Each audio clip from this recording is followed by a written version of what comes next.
നമസ്കാരം. മലയാളി വാർത്ത ലൈവിലേക്ക് എല്ലാ മാന്യ പ്രേക്ഷകർക്കും സ്വാഗതം.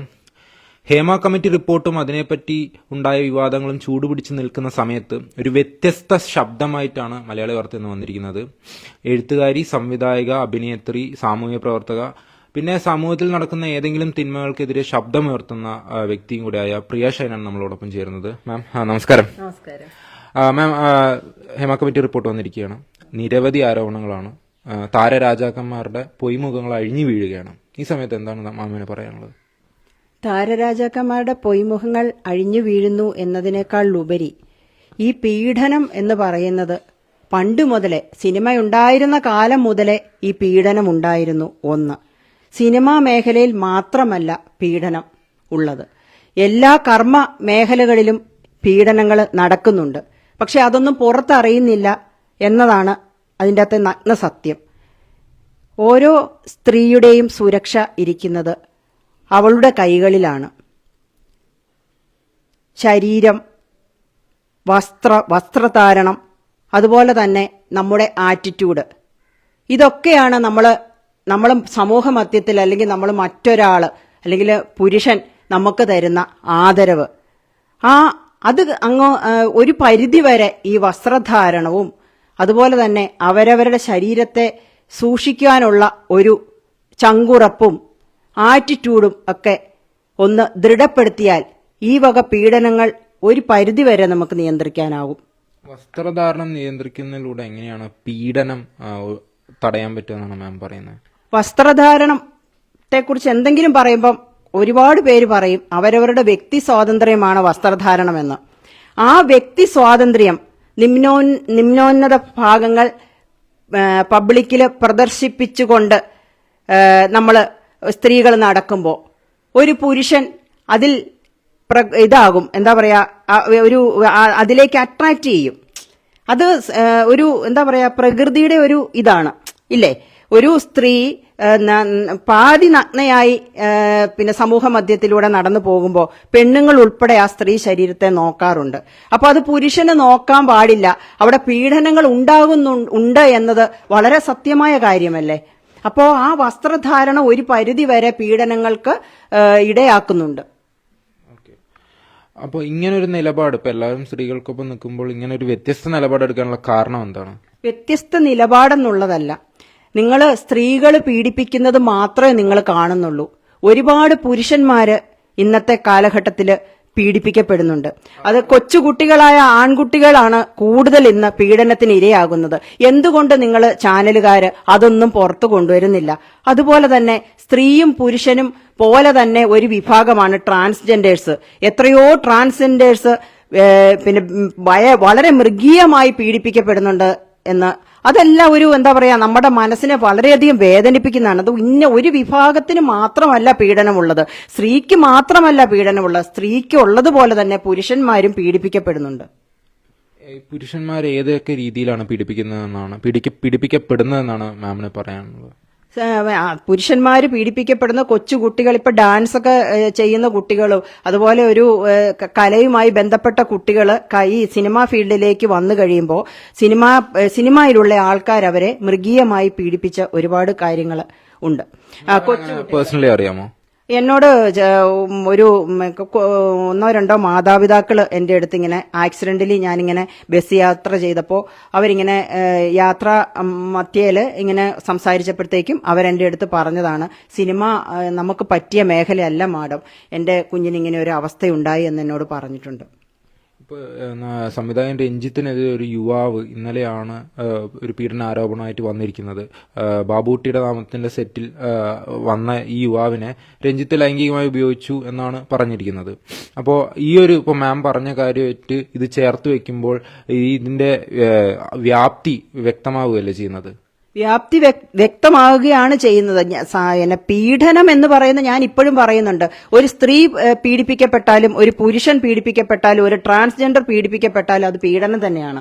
ഇതെല്ലാം മനുഷ്യരാണ്. സ്ത്രീ പീഡിപ്പിക്കപ്പെടുമ്പോൾ അവൾക്ക് കൂടുതൽ അതിൻ്റെ അകത്ത് എന്താ പറയാ, അതിൻ്റെ അകത്ത് വേദന ഉണ്ടാകുന്നു. അതുപോലെ തന്നെ പുരുഷനും പീഡിപ്പിക്കപ്പെടുമ്പോഴും ആ പുരുഷനും വളരെയധികം വേദന ഉണ്ടാകുന്നുണ്ട്. അതേപോലെ തന്നെ ട്രാൻസ്ജെൻഡേഴ്സ് പീഡിപ്പിക്കപ്പെടുമ്പോഴും അവർക്കും വേദന ഉണ്ടാകുന്നുണ്ട്. പീഡനം എന്ന് പറയുന്നത് പറയുന്നത് വളരെയധികം വേദനാജനകവും വളരെയധികം എന്താ പറയാ സഹിക്കാൻ പറ്റാത്ത ഒരു കാര്യമാണത്.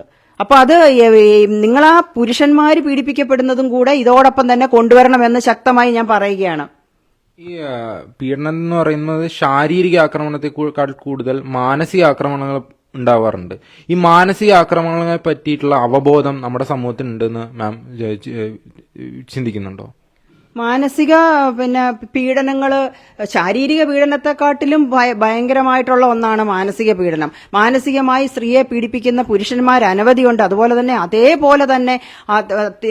തിരിച്ചുകൊണ്ട്, കാരണം പുരുഷന്മാരെ വളരെയധികം മാനസികമായി പീഡിപ്പിക്കുന്ന സ്ത്രീകളുമുണ്ട്. ഈ സ്ത്രീകൾക്കുള്ളതുപോലെ തന്നെ പുരുഷന്മാർക്കും ഹൃദയമുണ്ട് മാഷെ. പുരുഷന്മാരുടെ ഹൃദയം മാധ്യമങ്ങൾ കാണുന്നില്ല എന്നാണോ പറയുന്നത്? പുരുഷന്മാരുടെ വ്യഥകളും ഒന്നും സമൂഹ മധ്യത്തിൽ ആരും അത് ചർച്ച ചെയ്യപ്പെടുന്നില്ല, അത് കാണുന്നില്ല. വ്യവസ്ഥിതികളില്ല. നീതിയും നിയമവും ബോധാവബോധവും ഒക്കെ സ്ത്രീ പീഡനങ്ങൾക്ക് മാത്രമേ ഉള്ളൂ. പക്ഷെ ഇതോടൊപ്പം തന്നെ പുരുഷ പീഡനങ്ങളും പുറത്തേക്ക് കൊണ്ടുവരികയും അത് പീഡിപ്പിക്കപ്പെട്ടവരാരായാലും, ഒരു സ്ത്രീ പുരുഷനെ പീഡിപ്പിച്ചാലും പുരുഷൻ പുരുഷനെ പീഡിപ്പിച്ചാലും പീഡനം തന്നെയല്ലേ, അത് പുറത്തു കൊണ്ടുവരണം. അതിനെതിരെ ശക്തമായ നിലപാടുകളും നിയമവും ഒക്കെ കയ്യിലെടുക്കണമെന്നാണ് ഞാൻ നീതിന്യായ വ്യവസ്ഥയോട് ആവശ്യപ്പെടുന്നത്.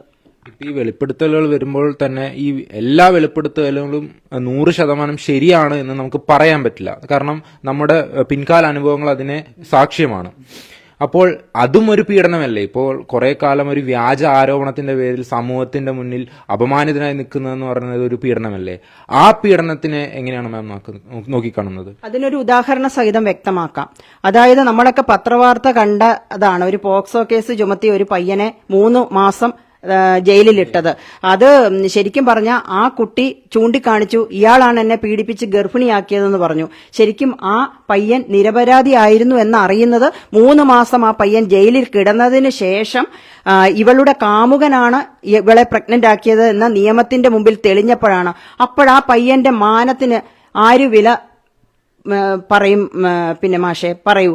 3 മാസം ജയിലിൽ കിടന്ന് കുറ്റാരോപിതനായി ഇന്ന കുട്ടിയെ ഗർഭിണിയാക്കി എന്ന് പറയുന്ന ആ പയ്യനെ ഞാൻ ഓൾ കേരള മെൻസ് അസോസിയേഷനിൽ വെച്ച് നേരിട്ട് കണ്ടിരുന്നു. അപ്പൊ എന്റെ അടുത്ത് വളരെ വേദനയോടെ വന്നാണ് പറഞ്ഞത്, എന്റെ മാനം, എന്റെ കുടുംബം, എന്റെ സ്വത്വം, ഇതൊക്കെ എന്ത് ചെയ്യും? അതൊരു ചെറിയ വാർത്തയായി വന്നു പോയി. പക്ഷെ അവൻ അനുഭവിക്കപ്പെടുന്ന, അല്ലെങ്കിൽ അവൻ അനുഭവിച്ചുകൊണ്ടിരിക്കുന്ന, അവന്റെ മരണം വരെ അവൻ നേരിടുന്ന ആ ഒരു വേദനയും വ്യഥയും ഒക്കെ കാണാൻ ആരെങ്കിലും ഉണ്ടായിരുന്നുവോ? അപ്പോ ഇങ്ങനെ പറയാൻ കാരണം ഓൾ കേരള മെൻസ് അസോസിയേഷൻ എന്ന് പറഞ്ഞ ഒരു സംഘടന മാത്രം ഇപ്പം നിലവിൽ പുരുഷന്മാരുടെ ഇടയ്ക്ക് എന്തെങ്കിലും നോവുണ്ടായാൽ അല്ലെങ്കിൽ ഒരു വേദന ഉണ്ടായാൽ അതൊരു സംഘടന നിലവിലുണ്ട്. അത് എങ്ങനെയാണ് നിയമം ആയിട്ട് അവര് മുൻനിർത്തിയാണ് അത് പോകുന്നത്. അപ്പോൾ ഓൾ കേരള മെൻസ് അസോസിയേഷന്റെ വട്ടിയൂർക്കാവ് അജിത് കുമാർ സാറ് എനിക്ക് വിളിച്ച് ഒരു ധീരതയ്ക്കുള്ള അവാർഡ് തന്നിരുന്നു. മെൻസ് അസോസിയേഷൻ ഒരു വനിതയ്ക്ക് ഒരു അവാർഡ്, അലൻസിയാർ മാഷിനും കൂടിയായിരുന്നു അവാർഡ്. ഇതല്ല, അപ്പോ ധീരതയ്ക്കുള്ള അവാർഡ്. ഇനി ചോദിക്കും, അത് എന്തിയെ ആ ധീരതയ്ക്കുള്ള അവാർഡ്? ഇത് ഏറ്റുവാങ്ങാൻ എനിക്ക് പറ്റി. അപ്പോൾ അലൻസിയാർ മാഷ് അദ്ദേഹത്തിന്റെ നിലപാട് വ്യക്തമാക്കി. എനിക്ക് കിട്ടിയത് എന്താ വെച്ചാൽ, ശക്തമായി ആര് തെറ്റ് ചെയ്താലും, അതായത് സ്ത്രീ ചെയ്താലും പുരുഷൻ ചെയ്താലും, അതൊക്കെ നമ്മള് നിയമത്തിന്റെ മുമ്പിൽ അത് പ്രകടമാക്കിക്കൊണ്ട് അത് തെളിയിക്കപ്പെടണം. അപ്പൊ ഈ ധീരതയ്ക്കുള്ള അവാർഡ് വാങ്ങിയത് ഒരുപാട് കാര്യങ്ങൾ നമ്മൾ ചർച്ച ചെയ്തും നമ്മൾ സാമൂഹികമായിട്ടുള്ള കാര്യങ്ങൾ ചെയ്തിട്ടുമാണ്. ഈ അലൻസിയർ ഈ അവാർഡുകളെ പറ്റി പറഞ്ഞപ്പോൾ എന്റെ ഒരു സംശയമാണ്. അലൻസിയർ കുറച്ചു നാളുകൾക്ക് മുമ്പ് ഒരു പ്രസ്താവന ഇറക്കിയിട്ടുണ്ടായിരുന്നു, ഒരു സ്ത്രൈണതയുള്ള ഒരു അവാർഡ്, അതായത് ഒരു സ്ത്രീ രൂപത്തിലുള്ള ഒരു അവാർഡ് സ്വീകരിക്കാൻ എനിക്ക് ബുദ്ധിമുട്ടുണ്ട് എന്ന് പറഞ്ഞു. അത് വ്യാപകമായ വിമർശനങ്ങൾ ഉണ്ടാക്കിയിട്ടുണ്ടായിരുന്നു. ആ ഒരു നിലപാടിനോട് മാം യോജിക്കുന്നുണ്ടോ? അതേപ്പറ്റിയുള്ള താങ്കളുടെ കാഴ്ചപ്പാട് എന്താണ്? അത് അദ്ദേഹത്തിന്റെ ഒരു നിലപാടാണ് അദ്ദേഹം വ്യക്തമാക്കിയത്. അയാൾ റെസ്പെക്ട് ഇല്ലാതെ പറഞ്ഞല്ല, അദ്ദേഹം വ്യക്തമാക്കിയത്, അലൻസിയാർ മാഷ് വ്യക്തമാക്കിയത് അദ്ദേഹത്തിന്റെ നിലപാടാണ്. അതിനോട് എനിക്ക് ഒന്നും പറയാനില്ല. കാരണം എനിക്ക് സ്ത്രീയുടെ ഒരു ബെസ്റ്റ് ആക്ട്രസ് അവാർഡ്സ് കിട്ടിയപ്പോഴും ബെസ്റ്റ് ഡയറക്ടർ അവാർഡ് കിട്ടിയപ്പോൾ സ്ത്രീയുടെ ആ ഒരു അവാർഡ്, ആ ഒരു ഇതിൽ രൂപത്തിലുള്ള അവാർഡാണ് കിട്ടിയത്. പക്ഷെ എനിക്ക് പുരുഷന്റെ ആദ്യമായിട്ടൊരു സ്ത്രീക്ക് കിട്ടിയതാണോ എന്നറിയില്ല, എനിക്ക് പുരുഷന്റെ ഒരു രൂപത്തിലുള്ള ഒരു അവാർഡും കിട്ടിയിട്ടുണ്ട്. അത് അപ്പൊ ചോദിക്കും അത് എവിടെയാണ് എന്ന്. പക്ഷെ ഞങ്ങളെ പോലെയുള്ളവരൊന്നും പിന്നെ എന്താ പറയാ സെലിബ്രിറ്റികളല്ലാത്തത് കൊണ്ട് ഈ പുരുഷന്റെ അവാർഡ് ഞാൻ ഏറ്റുവാങ്ങുമ്പോൾ വളരെ അഭിമാനത്തോടെയാണ് ഏറ്റുവാങ്ങിയത്. ഇത് കിട്ടിയത് ഫിലിം ഷോർ ഇന്റർനാഷണൽ ഫിലിം ഫെസ്റ്റിവലിലാണ് എനിക്ക് കിട്ടിയത്. അപ്പോ ബെസ്റ്റ് ഡയറക്ടർ അവാർഡാണ് കിട്ടിയത്. അപ്പൊ ഇത് എന്താ പറയാ അവാർഡിന്റെ രൂപത്തിലോ ഭാവത്തിലോ ഒന്നുമല്ല, നമ്മളുടെ ഒരു കഴിവിന്റെ അംഗീകാരമാണ് അവാർഡ്. ആ അവാർഡ് എങ്ങനെ വിഭാവനം ചെയ്യുന്നു എന്നുള്ളത് അത് അവാർഡ് തരുന്നവരുടെ ആശയമാണ്. അലൻസിയാർ മാഷിന് വ്യക്തമായ നിലപാട് അദ്ദേഹം വ്യക്തമാക്കി. ഞാൻ എന്റെ നിലപാട് ഞാൻ വ്യക്തമാക്കുന്നു. എല്ലാ പുരുഷന്മാരും പീഡിപ്പിക്കുന്ന ആൾക്കാരല്ല, എത്രയോ നല്ല നല്ല പുരുഷന്മാര് സിനിമാ മേഖലയിലുണ്ട് ഇല്ലേ? അതുപോലെ തന്നെ നിങ്ങൾ എന്തുകൊണ്ടാണ് ജൂനിയർ ആർട്ടിസ്റ്റുമാര് നിരന്തരം പീഡിപ്പിക്കപ്പെടുകയും ഓരോ ദുരവസ്ഥകളിലൂടെ കടന്നു പോവുകയും ചെയ്യുമ്പോൾ നിങ്ങൾ എന്തുകൊണ്ടാണ് സെലിബ്രിറ്റികൾ പീഡിപ്പിച്ച അല്ലെങ്കിൽ കുറച്ച് അറിയപ്പെടുന്നവർ പീഡിപ്പിച്ചവരുടെ പുറകെ ഇങ്ങനെ ക്യാമറയായി നടക്കുന്നതെന്ന് എനിക്കൊരു ചോദ്യമുണ്ട്.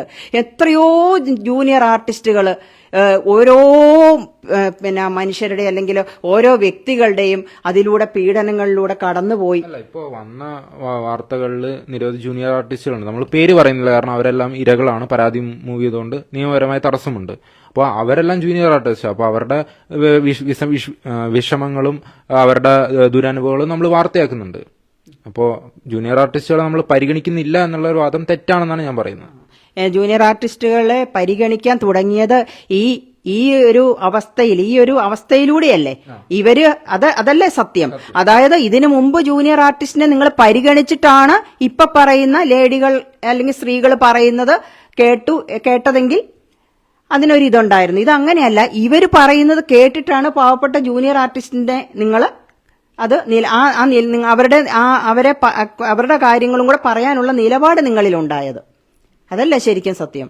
ഈ ഹേമ കമ്മിറ്റി റിപ്പോർട്ട് പുറത്തു വന്നതിലൂടെയാണ് ഇങ്ങനത്തെ കാര്യങ്ങൾ ഉണ്ട് എന്ന് തന്നെ പൊതുസമൂഹം മാധ്യമ ലോകം അറിയുന്നത് തന്നെ. ഹേമ കമ്മിറ്റി വന്നതോ കൊണ്ട് മാത്രമൊന്നും അല്ല, ഹേമ കമ്മിറ്റി വന്നതുകൊണ്ടും അല്ല ഇതൊക്കെ പുറംലോകം അറിയുന്നത്. കാരണം പുറംലോകത്തിന് ഇതറിയാം, പീഡനങ്ങൾ നടക്കുന്നുണ്ട്, സർവ്വസാധാരണമാണ് പീഡനങ്ങൾ. അത് സിനിമയിൽ മാത്രമല്ല, മെഡിക്കൽ ഫീൽഡിലും ഏത് ഫീൽഡിലായാലും ഇല്ലേ, കോളേജിലും അധ്യാപകരുടെ ഇടയിലും എല്ലാം പീഡിപ്പിക്കുന്നുണ്ട്. കൊച്ചു കുട്ടികൾ പീഡിതരാകുന്നുണ്ട്.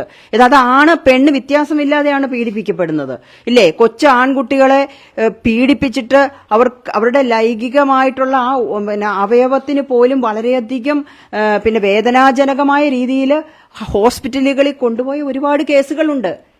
അത് പുറം ലോകം അറിയുന്നില്ല. പെണ്ണുങ്ങൾ മാത്രമല്ല പീഡിപ്പിക്കപ്പെടുന്നത്, ഇപ്പോഴും ഞാൻ പറയുന്നുണ്ട്, പുരുഷന്മാരും പീഡിതരാകുന്നുണ്ട്. എന്തെങ്കിലും എക്സ്പീരിയൻസ് ഉണ്ടായിരുന്നു ഇതേപോലുള്ള? താങ്കൾക്ക് എന്തെങ്കിലും ദുരനുഭവം ഉണ്ടായിട്ടുണ്ടായിരുന്നു സിനിമാ മേഖലയിൽ നിന്ന്?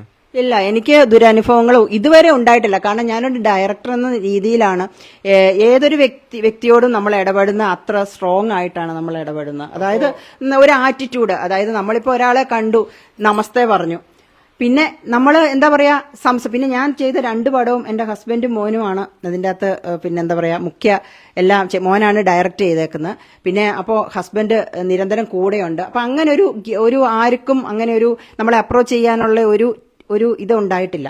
കാരണം നമ്മൾ അത്ര അതിശക്തമായിട്ട് തന്നെയാണ് നമ്മൾ നിൽക്കുന്നത്. ഈ പീഡനങ്ങൾ, ഈ സിനിമാ മേഖലയിലുള്ള പീഡനങ്ങൾ തടയാൻ അല്ലെങ്കിൽ ഒരു പരിധി വരെ തടയാൻ നമ്മളുടെ ഈ സ്വഭാവം അല്ലെങ്കിൽ നമ്മുടെ ആറ്റിറ്റ്യൂഡ് സഹായിക്കുമെന്ന് താങ്കൾക്ക് തോന്നുന്നുണ്ടോ? നന്നായിട്ട് തോന്നുന്നുണ്ട്. അതായത് ഒരു പരിധി വരെ പീഡനങ്ങൾ പിന്നെ ഒന്ന് ചുരുക്കാൻ, അതായത് നമ്മളുടെ ശരീരഭാഷ ഇല്ലേ, ശരീരഭാഷ, നമ്മുടെ വസ്ത്രധാരണം, അതുപോലെ തന്നെ നമ്മുടെ ആറ്റിറ്റ്യൂഡ്, ഇതൊക്കെ ഒന്ന് ദൃഢപ്പെടുത്തി കഴിഞ്ഞാൽ തീർച്ചയായിട്ടും ഒരു പുരുഷനും നമ്മളെ വന്ന് ബലമായിട്ട് ചില കേസുകളിൽ ഉണ്ടാവാം, പീഡിപ്പിക്കപ്പെടാം. പക്ഷെ ആരും അങ്ങനെ നമുക്ക് ഒരു എന്താ പറയാ ചെറുത്ത് നിൽക്കാൻ, അല്ലെങ്കിൽ ഒന്നാമത് സ്ത്രീക്ക് വേണ്ടത് എസ് പറയേണ്ടടുത്ത് എസ്സും നോ പറയേണ്ടടുത്ത് നോവും പറയാനുള്ള ഒരു ധൈര്യം, ഒരു ചങ്കുറപ്പ് ഉണ്ടാകണം.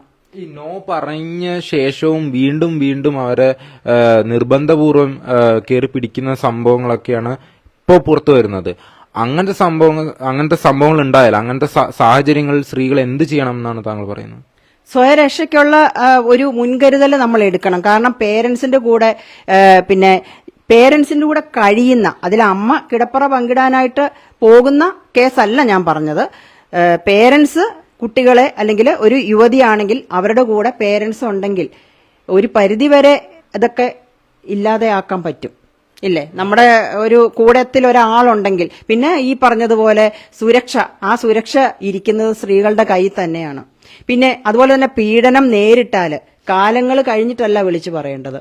പീഡനം എപ്പോ നേരിട്ടോ അതിനൊരു ഡ്യൂറേഷൻ ഉണ്ട്. ആ ഡ്യൂറേഷനുള്ളിൽ തന്നെ സമൂഹത്തില് മധ്യത്തിൽ പറയുകയും അതിനുള്ള നിയമം തേടുകയും ചെയ്യണം. അതല്ലേ സത്യം. ഇപ്പൊ ഉണ്ടായ കാര്യം എന്ന് പറഞ്ഞാൽ ഹേമ കമ്മിറ്റി റിപ്പോർട്ട് വന്നതിന്റെ പിൻബലത്തിൽ ആ ഒരു ധൈര്യത്തിലാണ് പലരും പുറത്തു വന്നതെന്നാണ് പറയുന്നത്. അപ്പൊ ഇത്രയും നാളും ഇത്രയും എന്താ പറയാ അപ്പുറത്ത് നിൽക്കുന്ന, എതിർഭാഗത്ത് നിൽക്കുന്ന എല്ലാം ഉന്നതരോട് പടപൊരുതാനുള്ള ധൈര്യമില്ലാത്തതുകൊണ്ടാണ് പറയാത്തതെന്നാണ് പല ഇരകളും നമ്മളോട് വെളിവാക്കുന്നത്. അപ്പൊ അതുകൊണ്ടായിരിക്കില്ലേ അവർ ഇത്രയും നാള് അവരുടെ ദുരനുഭവങ്ങൾ മറച്ചു വെക്കാണ്ടായ കാരണം? അതായിരിക്കും എന്നെനിക്ക് എന്റെ അഭിപ്രായത്തിൽ എനിക്ക് തോന്നുന്നില്ല. കാരണം ഒരു സ്ത്രീ പീഡിപ്പിക്കപ്പെട്ടാൽ ഈയിടെ ഒരു ഇന്റർവ്യൂവിൽ കണ്ടു, എന്തുകൊണ്ട് നിങ്ങൾ അപ്പോൾ പറഞ്ഞില്ല എന്ന് ചോദിച്ചപ്പോൾ ഞാൻ സിനിമയുടെ തിരക്കൊക്കെ ആയിരുന്നു, പിന്നെ എനിക്ക് ചാരിറ്റി പ്രവർത്തനങ്ങളുണ്ടായിരുന്നു, അതുകൊണ്ട് ഞാൻ പറഞ്ഞില്ല.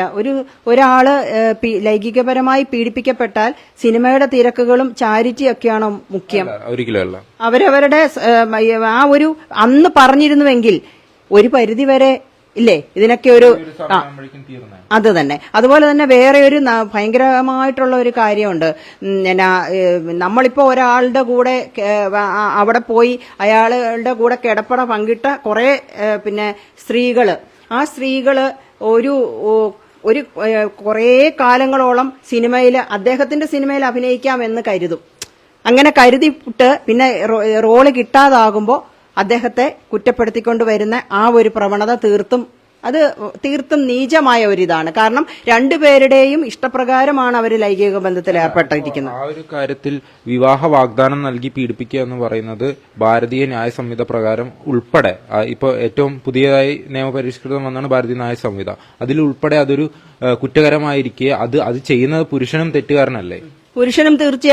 പുരുഷൻ തെറ്റുകാരനല്ലെന്നല്ല ഞാൻ പറയുന്നത്. പീഡിപ്പിക്കപ്പെടുന്നത് സ്ത്രീ ആയാലും പുരുഷനായാലും ഇല്ലേ, രണ്ടുപേർക്കും എല്ലാ മാനവും അഭിമാനവും സ്വാഭിമാനവും സ്വത്വവും ഒക്കെ ഉണ്ട്. അപ്പോ ഒരു സൈഡ് മാത്രം ഒരിക്കലും കേൾക്കരുത്. രണ്ട് സൈഡും കേട്ടിട്ട് മാത്രമേ അതിന്റെ കാര്യങ്ങൾ തീരുമാനിക്കൂ. പക്ഷെ ഇപ്പൊ ഒരു ഇരയുടെ ഭാഗത്തു നിന്നുള്ള അനുഭവങ്ങൾ കേട്ട് കഴിഞ്ഞാൽ ഒരു സ്വാഭാവികമായി നമുക്ക് വേട്ടക്കാരന്റെ സൈഡ് കേൾക്കാൻ തോന്നില്ലല്ലോ. അതെന്തുകൊണ്ട് തോന്നില്ല? അവരുടെ ക്രൂരമായ അനുഭവങ്ങൾ അറിയുമ്പോൾ നമുക്ക് അങ്ങനെയല്ല. ഒരു ആള് പീഡിപ്പിക്കപ്പെട്ടു എന്ന് പറയുമ്പോൾ നമ്മൾ അതങ്ങ് സത്യസന്ധമായി വിശ്വസിക്കുക, ഓക്കെ. അത് കഴിഞ്ഞ് അത് നമുക്ക് തിരിച്ച് ചോദിക്കാനുള്ള ഒരു ഇതും കൂടെ ഉണ്ടാവണം. കാരണം അദ്ദേഹത്തിനും പറയാൻ ചിലപ്പം ഒരു പക്ഷേ ഈ കുറ്റം ആരോപിക്കുന്ന ആൾ നിരപരാധി ആയിരുന്നുവെങ്കിലോ. ഒരു സ്ത്രീ വിളിച്ചു പറയുന്നതെല്ലാം ശരിയാണ് എന്ന് കരുതരുത്. അപ്പോ താങ്കൾ പറയുന്നത് വിദേശ രാജ്യങ്ങളൊക്കെ ഉണ്ട്, വ്യാജ ആരോപണങ്ങൾ ഉന്നയിച്ചാൽ സ്ത്രീകൾക്കും ശിക്ഷ കൊടുക്കുന്നുണ്ട്. അതുപോലുള്ള ഒരു സംവിധാനം നമ്മൾക്ക് വേണമെന്നാണ് താങ്കൾ പറയുന്നത്? അതായത് ഞാൻ ശക്തമായി പറയേണ്ട, നിങ്ങൾ ചോദിച്ച ചോദ്യം ഇതാണ്. അതായത് ഒരു പുരുഷൻ നിരപരാധിയാണ് എങ്കിൽ, ഇപ്പൊ ഞാൻ മുമ്പേ ഉദാഹരണം പറഞ്ഞ പോലെ തന്റെ ഗർഭത്തിന് ഉത്തരവാദി ഈ പയ്യനാണെന്ന് പറഞ്ഞ് 3 മാസം ആ പയ്യനെ ജയിലിലിട്ടു. അപ്പോ അങ്ങനെയുള്ള ആരോപിച്ച ആ പുരുഷൻ നിരപരാധിയാണ് എങ്കിൽ തിരിച്ച് സ്ത്രീക്കും തീർച്ചയായിട്ടും ശിക്ഷ കൊടുക്കണം. അത് ആ ഒരു നിയമം പ്രാബല്യത്തിൽ വരണം എന്നാണ് ഞാൻ ശക്തമായി പറയുന്നത്. അതായത് പുരുഷൻ തെറ്റുകാരനല്ല എങ്കിൽ സ്ത്രീക്ക്, അത് ആരോപിക്കപ്പെടുന്ന സ്ത്രീക്ക് തീർച്ചയായിട്ടും ശിക്ഷ കൊടുക്കണം, നിയമശിക്ഷ കൊടുക്കണം. പക്ഷെ അപ്പോൾ അവിടെ വരുന്ന ഒരു സാങ്കേതികപരമായ പ്രശ്നം എന്ന് പറഞ്ഞാൽ പല കേസുകളും പരാജയപ്പെട്ടു പോകുന്നത് തെളിവുകളുടെ അഭാവത്തിലാണ്. ഇപ്പോൾ ഗോവിന്ദസ്വാമിയുടെ കേസ് തന്നെ അത് വധശിക്ഷ മാറി ജീവപര്യന്തമായതിന്റെ കാരണം തന്നെ പറയുന്നത് ആ ഒരു തള്ളിയിട്ട് കൊന്നതാണെന്നുള്ള ആ ഒരു കുറ്റം തെളിയിക്കാൻ പറ്റുന്നതുകൊണ്ടാണ്. അങ്ങനെ വരുമ്പോൾ പക്ഷെ സാമൂഹ്യ മധ്യത്തിൽ എല്ലാവർക്കും അറിയാവുന്ന കാര്യങ്ങൾ തെളിയിക്കാൻ പറ്റാത്തതുകൊണ്ട് ഇങ്ങനൊരു കേസ് തള്ളിപ്പോവാണെങ്കിൽ സ്ത്രീകൾക്ക് ശിക്ഷ കിട്ടുന്നത് തെറ്റായൊരു കാര്യമല്ലേ? തെളിവുകളാണ് കോടതിക്ക് വേണ്ടത്. അല്ല, തെളിവുകളുടെ അഭാവത്തിൽ ചിലപ്പോൾ നിർഭാഗ്യവശാൽ തള്ളിപ്പോവാ. ശരിയാണ് പറഞ്ഞത്. അതിനോട് ഞാൻ യോജിക്കുന്നുണ്ട്. ചില സമയത്ത് തെളിവുകളുടെ അഭാവത്തിൽ നമുക്ക് കുറ്റം തെളിയിക്കാൻ പറ്റാതെ തെളിയിക്കാൻ പറ്റത്തില്ല. അപ്പൊ ആ ഒരു നിയമം വരുമ്പോൾ അതൊരു ആ ഒരു നിയമം വരുമ്പോൾ തെളിവുകളൊക്കെ ഉണ്ടല്ലോ, തെളിവുകളുള്ള അതിന് നിയമം പ്രാബല്യത്തിൽ കൊണ്ടുവരാൻ പറ്റുമല്ലോ. അതായത് വ്യാജ ആരോപണമാണ് ശക്തമായ തെളിവുകൾ വരികയാണെങ്കിൽ ആ സ്ത്രീകൾക്ക് തെളിവുകൾ ഉണ്ടെങ്കിൽ, അല്ല തെളിവുകൾ ഇല്ലെന്നല്ല, അതായത് ഈ സ്ത്രീ എന്നിൽ ആരോപിക്കുന്ന കുറ്റം ഞാൻ ചെയ്തിട്ടില്ല, ഞാൻ നിരപരാധിയാണ് എന്നൊരു പുരുഷൻ പറയുമ്പോൾ അത് കേൾക്കാനും തെളിവുകൾ ഉണ്ട് എങ്കിൽ, അല്ലെങ്കിൽ അതിന്റെ തെളിവുകൾ സാമ്പത്തിക ലാഭത്തിനൊക്കെ ആണെങ്കിൽ, അതിനാണെങ്കിൽ ഇപ്പൊ ഹണി ട്രാപ്പ് എന്നൊക്കെ പറഞ്ഞുകൊണ്ട് ഒരുപാട് പേര് വരുന്നുണ്ട്. അത് ശരിക്കും ഒരുപാട് സ്ത്രീകൾ അങ്ങനെ ചെയ്യുന്നുണ്ട്, ഹണി ട്രാപ്പിൽ പെടുത്തുന്നുണ്ട് നിരപരാധിയായിട്ടുള്ള ഒരുപാട് പുരുഷന്മാരെ, അത് പ്രായമുള്ളവരെ, അത് ചെറുപ്പക്കാരെ, അത് അങ്ങനെ കുറെ കേസുകളും ഉണ്ട്. അപ്പൊ പറയുമ്പോൾ നമ്മൾ എല്ലാ വശങ്ങളും പറയണമല്ലോ. ഇപ്പോ അവസാനമായി പ്രേക്ഷകരോട് എന്താണ് പറയാനുള്ളത് ഈ വിഷയത്തിൽ? അവസാനമായി പ്രേക്ഷകരോട് പറയാനുള്ളത്, ഒരു സ്ത്രീ എന്ന് പറഞ്ഞാലും ഒരു പുരുഷൻ എന്ന് പറഞ്ഞാലും ഒക്കെ ഈ സമൂഹത്തിന്റെ ഓരോ ശില്പികളാണ്. ആ സ്ത്രീ പീഡിപ്പിക്കപ്പെട്ടാലും പുരുഷൻ പീഡിപ്പിക്കപ്പെട്ടാലും തെളിവുകളുണ്ട് എങ്കിൽ അതിന് ശക്തമായ നിയമ നടപടികൾ പ്രാബല്യത്തിൽ കൊണ്ടുവരണമെന്നാണ് ഞാൻ പറയുന്നത്. വളരെ വ്യത്യസ്തമായ ഒരു അഭിപ്രായമാണ് പ്രിയ ഷൈൻ മാം നമ്മളോട് പങ്കുവച്ചിട്ടുള്ളത്. എന്തായാലും ഇനിയും ഈ കാടടച്ചുള്ള വെടിവെയ്പ്പ് നടത്തരുത് എന്ന് പറഞ്ഞുകൊണ്ട് ക്യാമറമാൻ രാജീവ് ആയപ്പറമ്പിനൊപ്പം ജിഷ്ണുദാസ്, മലയാളി വാർത്ത, കൊച്ചി.